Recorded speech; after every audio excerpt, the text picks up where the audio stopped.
Greetings, mortals. I am Natus, while the rules of the underworld, or specifically the rule of manga hell. And today we will be reacting to the newest chapter of Four Knights of the Apocalypse, chapter 90, titled A Bride's Welcome. Not gonna lie, this week has been really weird when it comes to manga releases. Not because we get only a few of them, I am pretty certain then this is no shonen job title like One Piece, Black Clover, and My Academia, and any other ones. Except maybe Fabrication 100 and Tokyo Ghost, no that those other ones. Because those are more recent series. Are actually getting a chapter this week. But ignoring that, I'm talking general what's the context because Mirko-chan had a old giant sizable ghost looking like it was going to do it until her tentacle yandere girlfriend killed it. And then you have One Punch Man where we for the most part, got the most confirmed, or at the very least, the most official way you can have it on confirming that Tatsumaki indeed doesn't have underwear. Or doesn't wear underwear. That's the thing that's weird about this chapter. And then we have this chapter where I think you can guess what's happening with the chapter called The Bride's Welcome with Guinevere here. Just saying, this week has been weird with things in there. But yeah. Anyways, let's get into this chapter. Oh boy, I'm not certain what the heck is up with the translations this chapter. They seem kind of like early fan translations, but I'm not certain if they are officially shows that are going to be released. But regardless, let us get into it. So the first narration is the Four Knights and their company's journey to save the world has begun. Meanwhile, in Camelot, she stands alone, determined, waiting impatiently for the future she once dreamed of. So yeah, I guess she'll be waiting for however long. I guess we never told Nakaba's gonna remember she's there.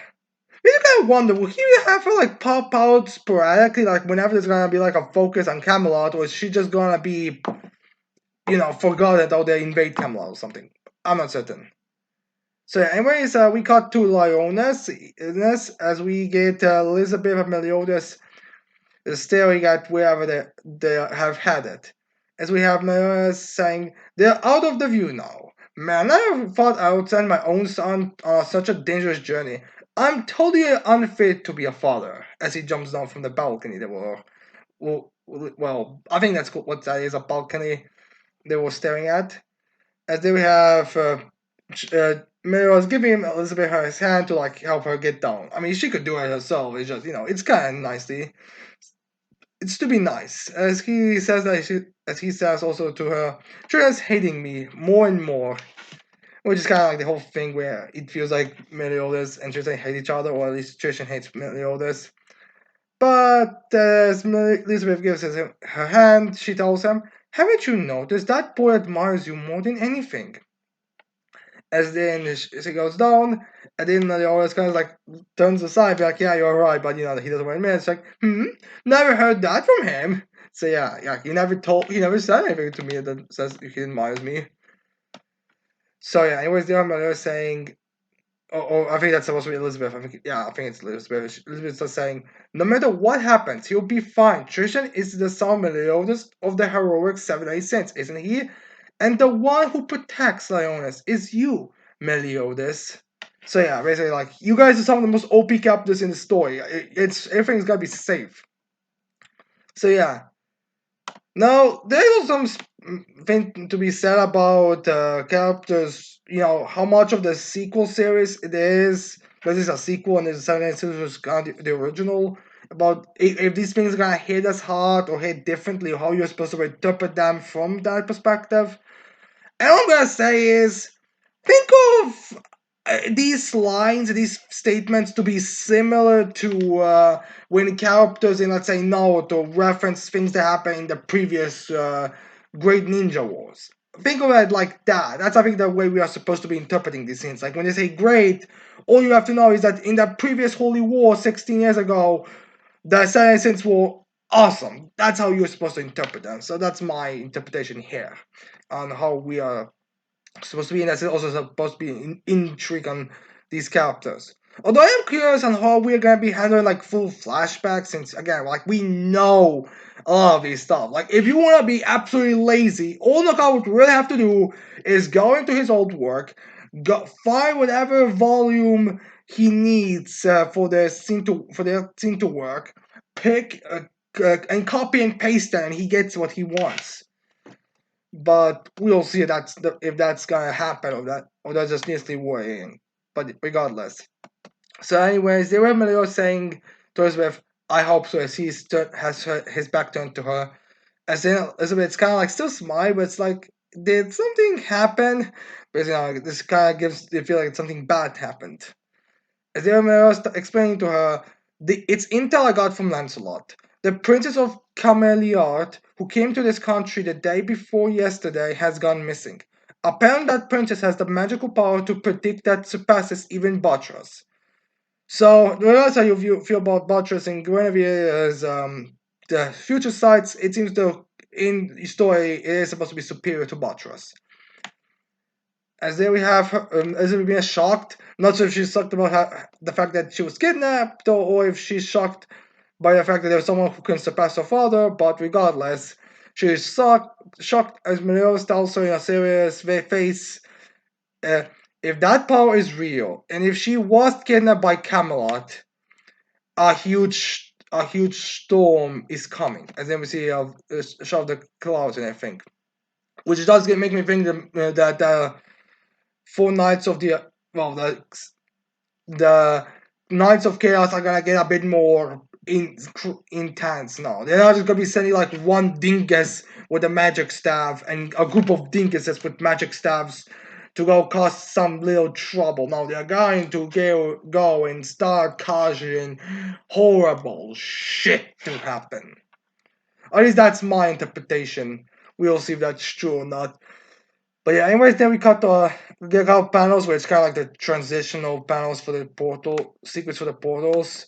As after we get and with them, we get to see Guinevere opening her eyes as we have Irons telling her, "We have arrived, Princess Guinevere. Welcome to Camelot." As we also see Ironside in his armor. I think he was still in his how he's normally dressed, his casual outfit, but here we see him in his armor as we have Gravity. Look at Chaos, we get this very cool shot of her eye. Whenever we get like what's supposed to be a reflective surface, it's always very a cool shot, in my opinion.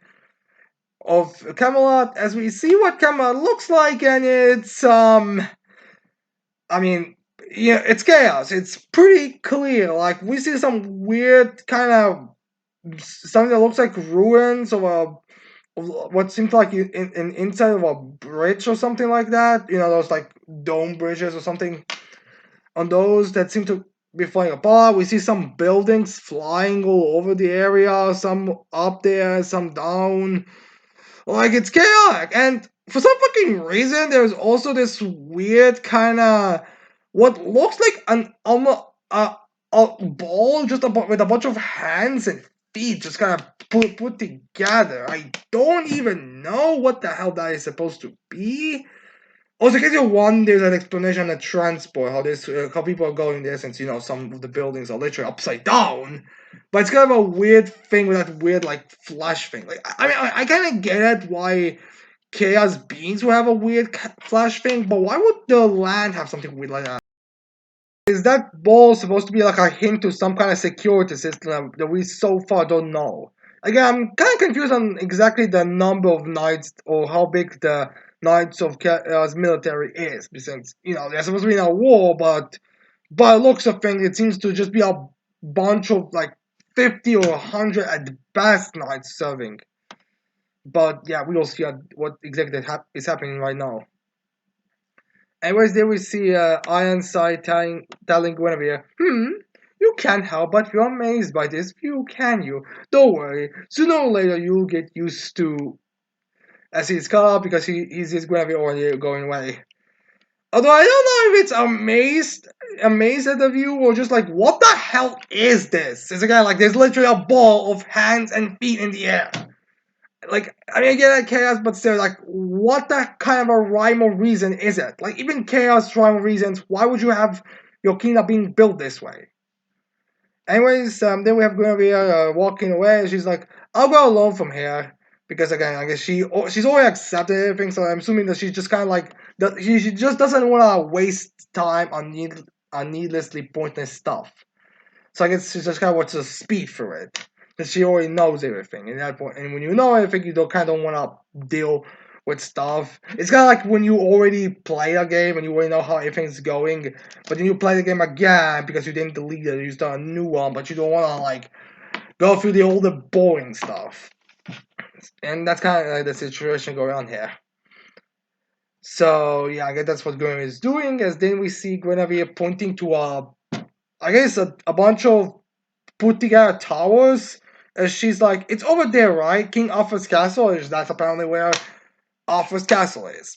I'll be honest, I would expect something more weird, especially because how Arthur's the entire place would be. Not gonna lie, I feel like from what we've seen of Chaos right now, I feel like what would have made more sense would be to have him like have a gray skull, something like that for his castle instead of like just a bunch of towers put together. But yeah, anyways, you have Ironside be like, "I'm surprised you even know all about this landscape." Since, I mean, he knew she could see the future, but he didn't know exactly what the limitations were. So her knowing everything in the area is a bit like, oh yeah, that's impressive and legitimately. So yeah, anyways, we have Ironside going close to her. "Not in that way, perverts!"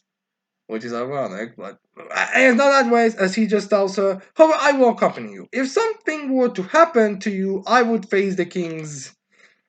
I mean, not really wrong from my own side. This place looks like it could fall off any time. As then we have Gravy just telling him, "You just want all the credit for yourself, right? What a boring man you are."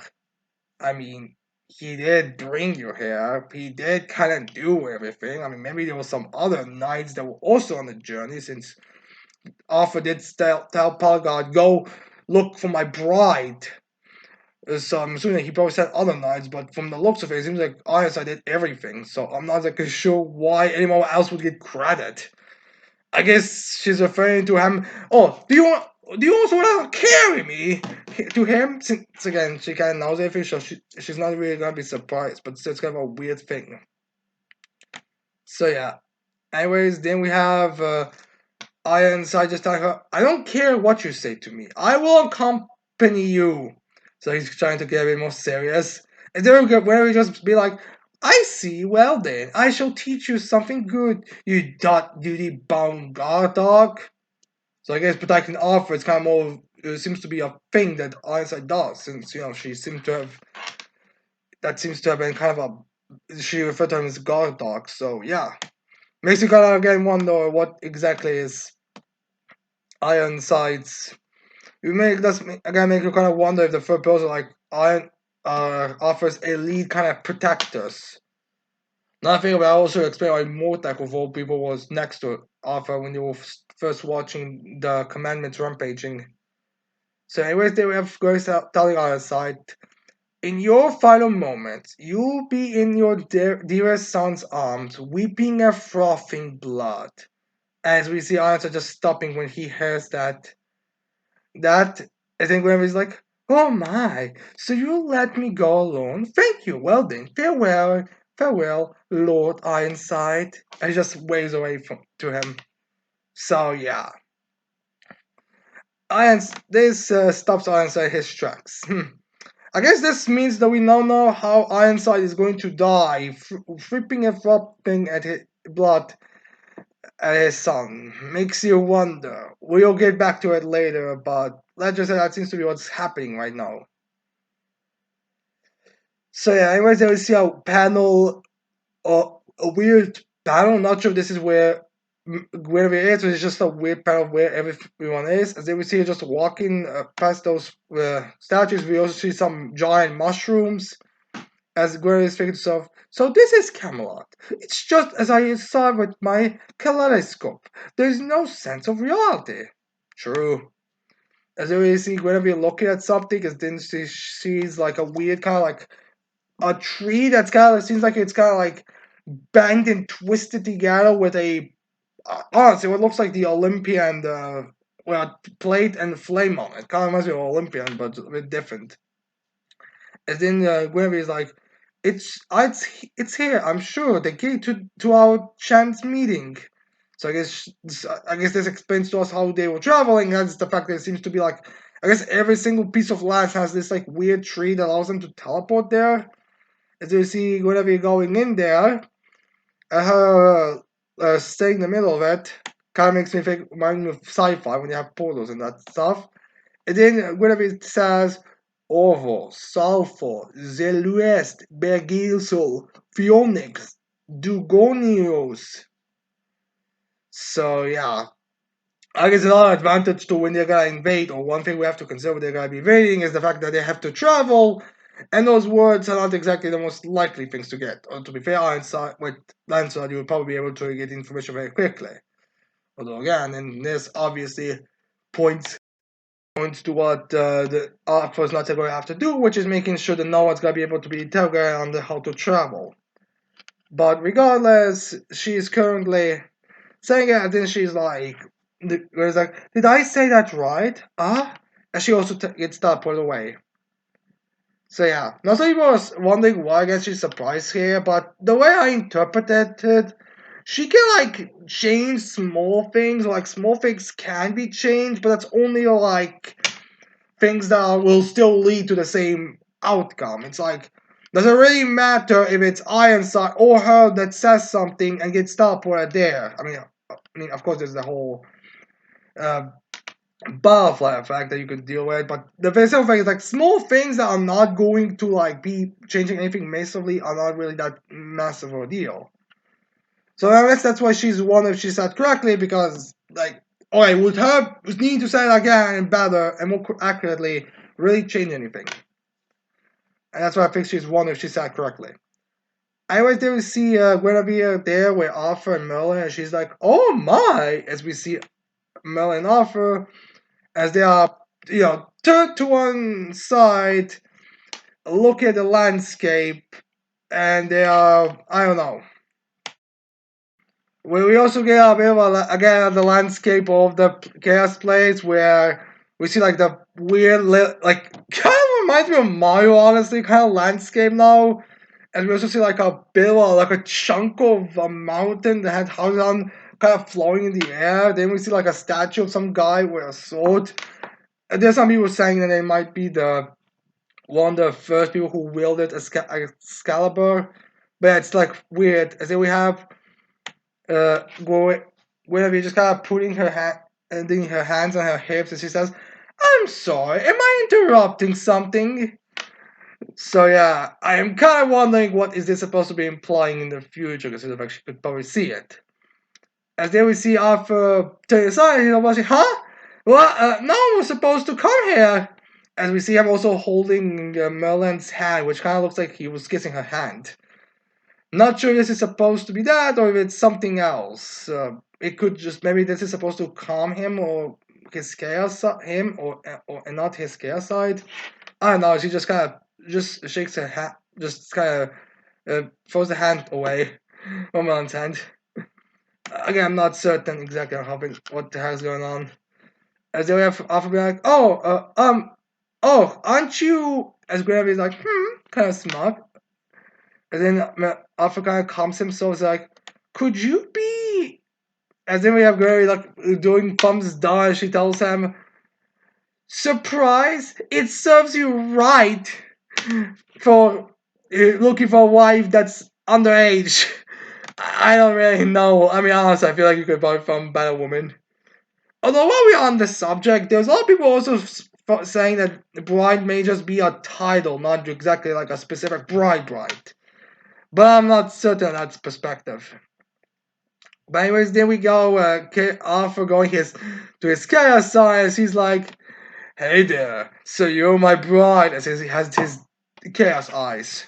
which I'm guessing might be what happens every time he has a switch in personality, or maybe when his personalities gets a bit more extreme. Because I mean, I don't see why he would have to use his chaos powers right now, and I don't think he even does use them. So it's kind of a weird little thing with this as well. So we have to see this is gonna come back, how this is gonna be play out. For right now, I think it's a personality thing where there's Arthur and then there's Chaos Arthur, who's the one who's mostly in control, and whenever he has these deep Chaos eyes is when he's at full control. And Merlin might be doing some kind of ritual to put him back the way he normally is, or maybe something like that just evolves it.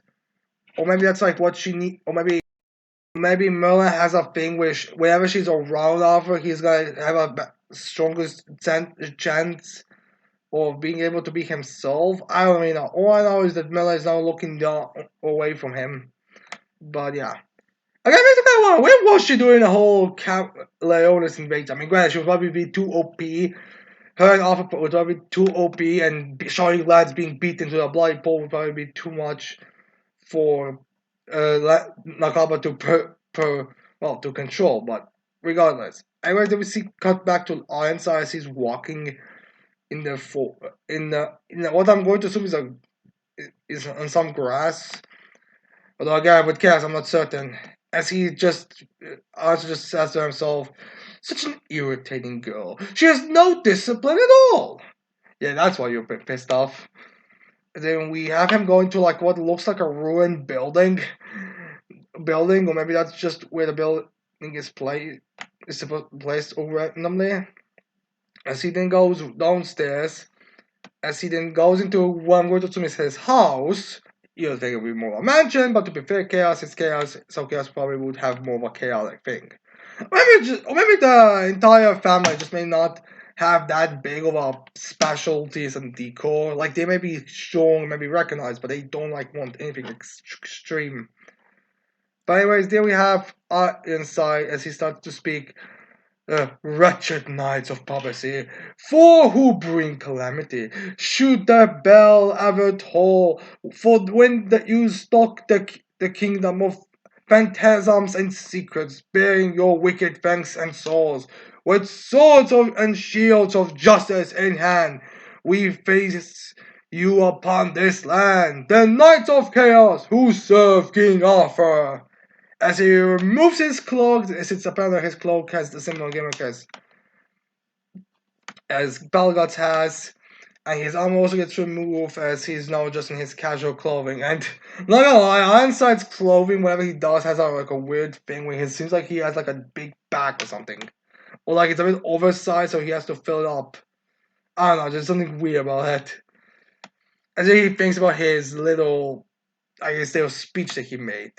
There's some people making jokes that Ironside's actually his hobby is a amateur poet, so that's why he speaks this way. Which it would be kind of an interesting and fun little thing to consider. Now, while we're also on the subject of Ironside movie clothing, he also seems to have a scar on the side of his face, which I'm not certain was there before. In fact, I'll check just quickly. Give me a minute to check.